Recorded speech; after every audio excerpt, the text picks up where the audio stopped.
국가 위기 극복과 올림픽 성공 개최를 위한 국가 지도자 모임이 마련됐습니다. 기업과 개인이 기증한 물건을 판매해 수익금으로 어려운 이웃을 돕는 구세군 희망나눔이 사역을 소개합니다. 천재 화가 레오나르도 다빈치의 생애를 재조명하는 전시회에 다녀왔습니다.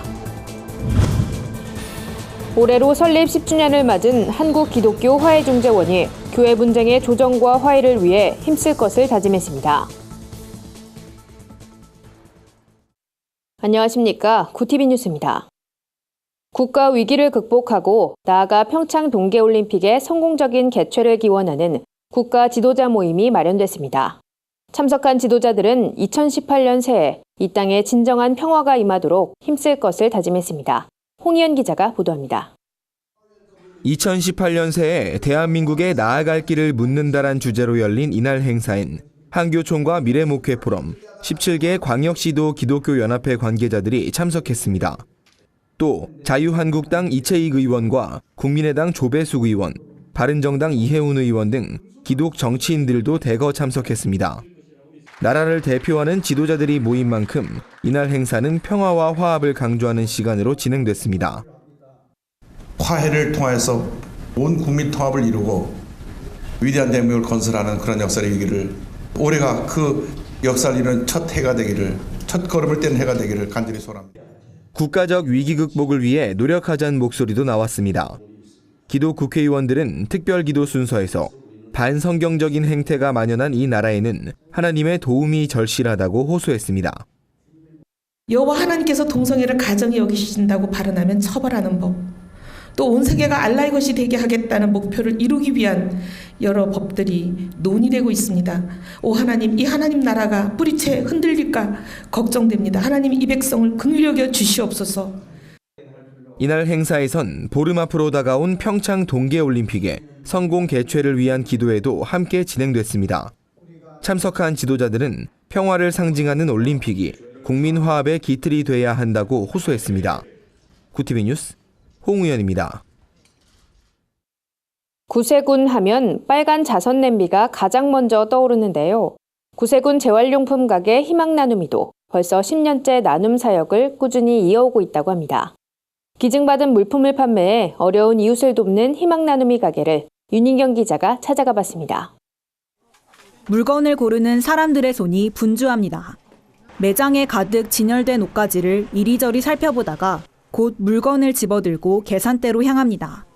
언뜻 일반 가게와 다를 바 없어 보이지만 이곳은 기증받은 물품을 판매하는 재활용품 가게 희망나눔입니다. 기업들이 또 개인들이 우리한테 기증을 해줍니다. 요거를 이제 우리가 판매를 해서 정말가 그 ARC 중독자분들한테도 들어가고 장학금도 지급을 하고, 그 외에 우리가 구세군에서는 다양한 사회복지 사업을 합니다. 그곳에 이제 골고루 서해지고. 주민들은 필요한 물건이 있으면 희망나눔이를 먼저 찾게 된다고 입을 모읍니다. 다른 재활용품 가게들과 달리 이곳은 물건의 80% 이상이 새 제품이기 때문입니다. 매년 400곳이 넘는 기업들이 어려운 이웃을 돕는 데 써달라며 재고 물품과 2월 상품을 기증하고 있습니다. 여기 오는 물건들이 어쨌든 제가 그런 마음으로 내서 그런지 다른 분도 기부할 때 그 좋은 마음으로 기부하신 것 같아요. 저도 그냥 기쁜 마음으로 사가지고 가요. 물건을 팔아 벌어들인 수익금은 독거노인과 장애인 등 어려운 이웃을 돕는 데 쓰입니다.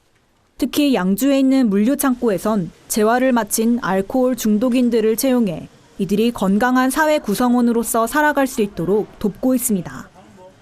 아직까지 사회의 모든 인식들이 과거의 중독자들이기 때문에 취직이 그렇게 쉽지 않습니다. 다시 우리가 그분들을 우리 희망나눔이 정치권으로 받아들여요. 소비가 곧 기부가 되는 착한 가게, 구세군 희망나눔이. 곽용덕 본부장은 많은 사람들이 일상생활에서 나눔을 실천할 수 있도록 앞으로 꾸준히 매장을 늘려나갈 계획이라고 밝혔습니다. 구티비 뉴스 윤인경입니다. 르네상스 시대, 예술과 과학, 의학 등 다양한 분야에서 업적을 남긴 레오나르도 다빈치의 생애를 재조명하는 전시회가 열려 눈길을 끕니다. 다빈치 얼라이브 천재의 공간 전시회는 총 3개 섹션으로 구성됐습니다. 다빈치가 아이디어를 기록한 작업 노트, 코덱스를 바탕으로 그의 발명품을 재현한 것이 이번 전시의 특징입니다. 전시 중 제2섹션에선 다빈치가 1490년대에 그린 최후의 만찬이 가장 눈에 띕니다. 예수 그리스도가 죽기 전날 12명의 제자들과 함께 나눈 만찬을 그린 작품으로 스크린을 통해 실물 크기의 작품과 제작 과정을 생생히 관람할 수 있습니다. 또 그의 대표작 모나리자의 눈썹이 사라진 이유 등 프랑스 공학자가 모나리자를 분석해 발견한 25가지 비밀을 만날 수 있습니다. 한편 이번 전시는 전 세계 75개 도시 650만 명이 찾은 전시회를 재구성한 것으로 국내에서 3개의 테마를 모두 선보이는 것은 처음입니다. 전시는 3월 4일까지 용산 전쟁기념관에서 진행됩니다. 교회 분쟁 해결에 앞장서온 한국기독교 화해중재원이 올해로 설립 10주년을 맞았습니다. 화해중재원은 앞으로도 교회의 각종 분쟁과 갈등이 해결될 수 있도록 화해와 조정에 힘쓰겠다고 밝혔습니다. 기독교 화해중재원은 교회 분쟁을 성경적인 원리와 실정법의 적용을 통해 상담이나 협상, 조정, 중재 등의 방법으로 해결하는 기관입니다. 화해중재원은 교회의 문제가 법원으로 가는 안타까운 현실에 최대한 자정 역할을 해야 한다는 필요성을 느끼고 지난 2008년 처음 설립됐습니다. 법조인과 목사 및 장로, 학자로 구성된 33명의 조정위원들이 해결 방법을 제시하고 있습니다. 이번 총회엔 100명이 넘는 회원들이 참석해 설립 10주년을 축하하고 전문 화해 상담기관으로서 교계의 평화와 화합을 도모하는 데 노력할 것을 다짐했습니다. 이사장 피영민 목사는 인류의 역사는 갈등의 역사라고 할 수 있다며 화해중재원을 통해 하나님으로부터 임하는 복이 한국교회에 전해지길 바란다고 말했습니다. 오늘의 사회 이슈를 홍희연 기자가 종합해드립니다. 오늘의 이슈 포커스입니다. 일본 정부가 아베 신조 일본 총리의 평창 동계올림픽 참석 문제를 협의하자고 우리 정부에 공식 요청했습니다. 청와대 관계자는 24일 일본 정부가 주일 한국 대사관에 아베 총리 방안에 대한 협의를 공식적으로 요청했다고 말했습니다. 청와대 관계자는 또 한일 양국은 아베 총리의 방안을 위해 협의해왔고 일본 정부가 주일 대사관에 공식 협의를 요청했기 때문에 잘 협의할 예정이라고 덧붙였습니다. 한편 일본 NHK는 아베 총리가 평창올림픽 개회식에 참석하는 방향으로 최종 조정에 들어갔다고 보도한 바 있습니다. 아베 일본 총리는 일본 언론과의 인터뷰에서 재반 사정이 허락하면 개회식에 참석해 일본인 선수들을 격려하고 싶다며 현지에서 문재인 대통령과 위안부 문제를 직접 논의하고 싶다고 전했습니다. 북한이 평양 미림 비행장에서 대규모 열병식을 준비하는 정황이 민간 위성에 포착됐다고 미국의 소리 방송이 보도했습니다. 미국의 소리 방송에 따르면 북한은 23일 오전 평양 미림 비행장 북쪽에 있는 광장에서 열병식 준비로 보이는 대규모 움직임을 보였습니다. 위성 사진을 살펴보면 광장 한쪽에 차량 수백여 대가 주차돼 있고 곳곳엔 군인들이 줄지어 이동하고 있다고 미국의 소리 방송은 설명했습니다. 실제로 북한은 정규군 창설 70주년인 오는 2월 8일을 앞두고 열병식을 준비하는 동향이 우리 정부에도 포착된 것으로 알려졌습니다. 한편 북한은 2월 8일을 인민군 창건일로 공식 지정하기도 했습니다. 자유한국당 나경원 의원을 평창 동계올림픽 조직위원회 위원직에서 파면해달라는 내용의 국민청원에 참여한 인원이 20만 명을 넘어섰습니다. 이로써 정부는 해당 청원에 대한 공식 입장을 내놔야 하는 상황에 처했습니다.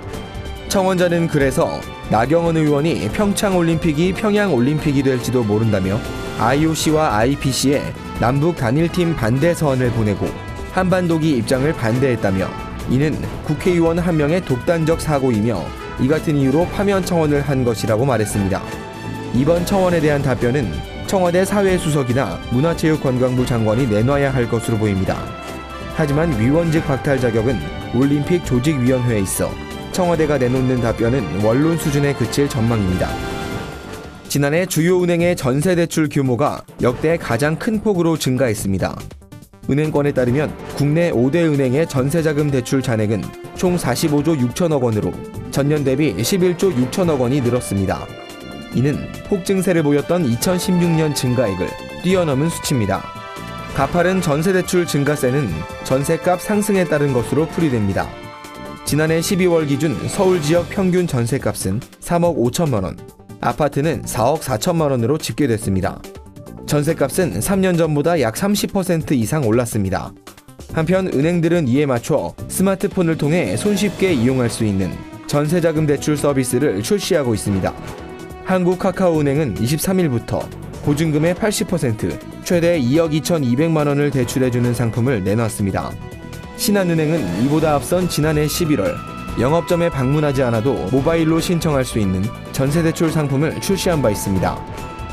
최저임금 인상으로 일부 아파트 단지에서 경비원 해고 사례가 나타나자 서울시가 고용 안정을 위해 팔을 걷어붙였습니다.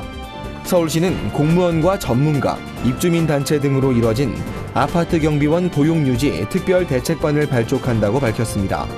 서울시는 경비원이 최저임금을 받는다고 가정할 때 현재 인원을 그대로 유지한다 해도 가구당 추가 부담은 월 4,204원가량이 될 것으로 추산된다며 커피 한 잔 값밖에 되지 않는 금액을 구실로 경비원을 해고해선 안 된다고 설명했습니다. 특별 대책반은 앞으로 서울 시내 아파트 단지를 전수조사해 경비원 근로조건을 확인하고 입주민을 대상으로 경비원과의 상생 방안을 모색할 계획입니다. 구티비 뉴스 홍우연입니다. 주요 단신입니다. 명성교회 세습을 반대하는 명성교회 정상화위원회가 서울 동남로의 정상화를 위한 비상대책위원회 소속이란 이유로 선교비 지원이 끊긴 미자립교회 5곳에 지원금을 전달했습니다. 명성교회 정상화위원회는 어려운 여건에도 신앙 양심에 따라 비대위 활동에 참여하는 교회에 감사와 응원의 마음을 전한다고 밝혔습니다. 감리회 선거 무효 소송을 제기한 성모 목사가 서울지방법원에 신경화 이규학 목사 중 한 명을 임시 감독회장으로 선임해달란 요청서를 제출한 것으로 알려졌습니다. 성모 목사는 현직 감독들과 총실위원들이 선거 무효 확인에 소해 선거 무효 청구를 기각해달라고 탄원서를 제출했다며 중립적이고 공정한 선거 관리를 할 수 있는 직무대행을 선출할 수 있을지 의문이 들어 요청서를 제출했다고 밝혔습니다. 통일포럼 추진위원회와 기독교인들을 중심으로 한 대한민국 바로 세우기 천만 서명운동이 진행 중입니다. 추진위는 친동성애와 친이슬람 정책 등 반기독이법과 자유민주주의를 부정하는 시도, 한미동맹을 위협하는 정책 등을 반대한다며 대한민국과 한국교회를 바로 세우기 위해 서명운동을 시작했다고 밝혔습니다. 서명운동엔 24일 기준 45만 6,744명이 참여했습니다. 웨스트민스터 신학대학원 대학교가 오는 29일 3일교회에서 제1회 웨스트민스터 컨퍼런스를 개최합니다. 한국교회의 미래, 여성 리더십에서 길을 찾다란 주제로 진행되는 이번 컨퍼런스엔 웨스트민스터 신학대학원 대학교 정인찬 총장이 기조 강연에 나서며 개혁주의 여성 리더십 연구소 강호숙 소장이 성경적 페미니즘과 여성 리더십에 대해 강연을 진행할 계획입니다. 이상으로 뉴스를 마칩니다. 구티비 뉴스는 인터넷 신문 데일리 굿뉴스를 통해서도 보실 수 있습니다. 시청해주신 여러분 고맙습니다.